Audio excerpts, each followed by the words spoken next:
From California to Texas, Catalonia to Crimea, Russia has an extensive track record over the past few years of helping stoke separatist groups across Europe and the United States. Now, though, a new force may have entered the game of helping secessionists along, former campaign officials for President Donald Trump.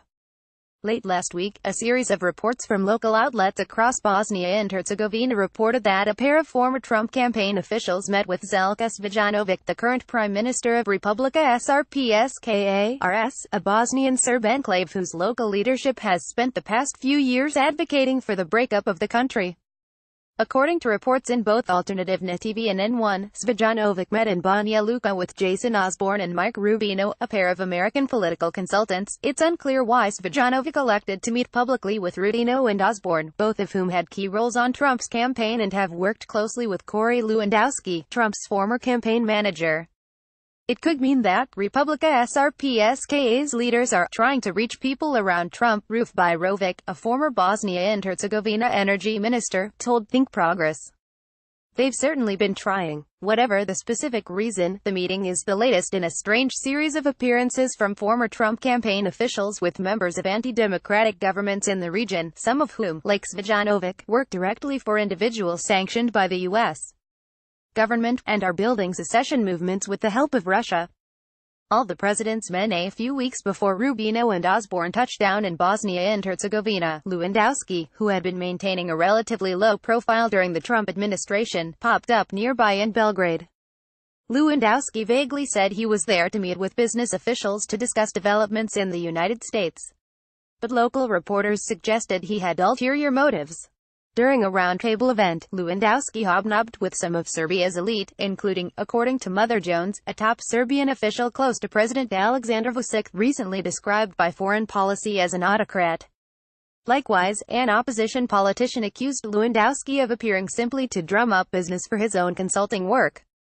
Another lawmaker also alleged that Lewandowski offered to set up phone calls between Vučić and Trump. Lewandowski_, hope you had a productive trip to Serbia. Were you accompanied there by lobbyists from Turnberry, Mike Rubino and James Osborne? If so, how do you rate their chances of signing up a high-profile Serbian client? At Politico at mikeallen.https://t.co/h6 Ferment VUK Jeremic at Jeremic_Vuk April 24, 2018. Lewandowski denies that he met Vučić, but the suggestion that he was there only to line his pockets by helping in a liberal government isn't without precedent. The Daily Beast reported that Lewandowski was able to broker a highly lucrative deal recently between other Washington lobbyists and the most prominent military contractors in an increasingly illiberal Poland. But during the trip to Serbia, Lewandowski may not have been the only one glad-handing with Belgrade's autocratic government.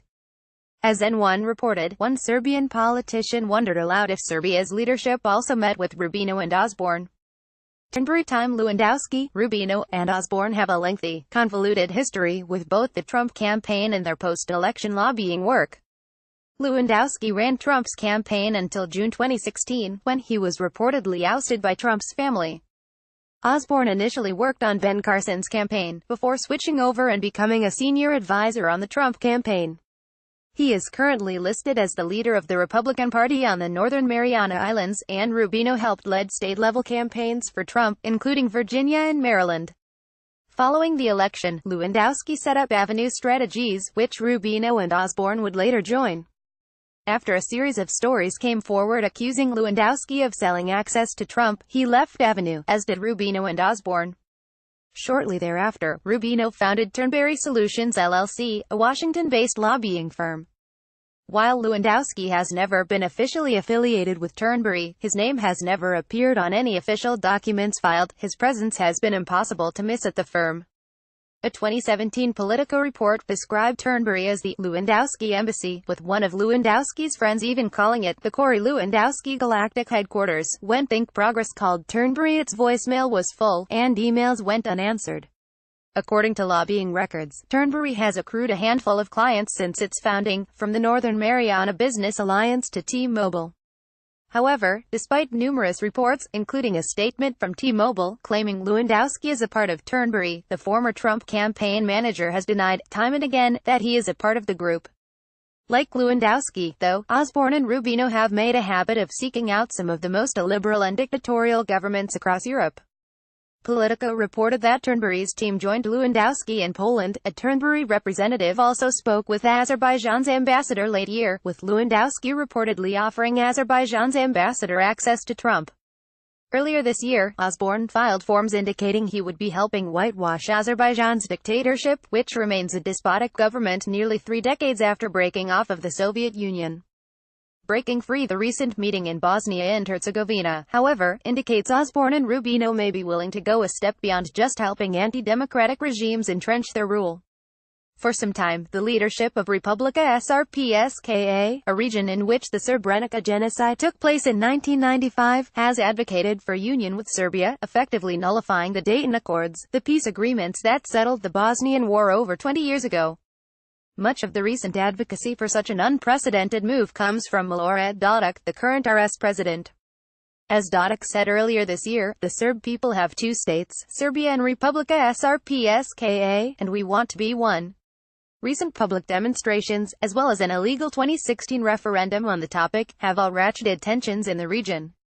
And RS has been getting help from abroad, specifically, from Moscow. In January, The Guardian reported that Russian-trained mercenaries were helping build paramilitary units for Dodik. Further reports confirm increased Russian meddling in support of Dodik's separatism.